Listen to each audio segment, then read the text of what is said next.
Today on the table, I've got an older Motorola phone. This one's a Motorola XT925, which is a relatively early Android phone that came out with, I think, Android version 4.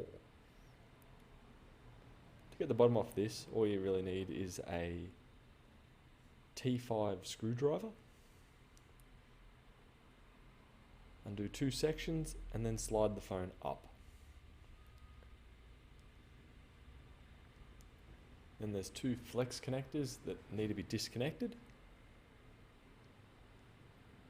which you should be able to flick them 90 degrees upwards, and you should be able to slide out the flex cables from there.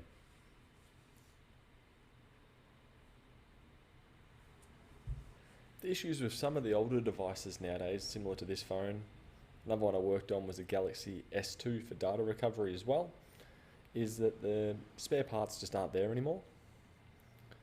So funnily enough, it's easier and cheaper just to purchase a whole new working phone from eBay.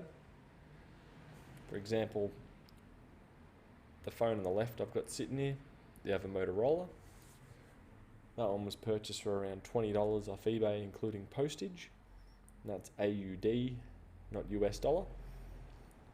So extremely cheap, considering when this phone was in its prime, it would have cost between probably $40 and $80 for the display. Where nowadays I can't even actually track down stock of the display by itself. So this one was an unknown faulted Motorola, which I've just got fingers crossed that the screen itself is fine, which I can tell you it is perfectly fine and functional.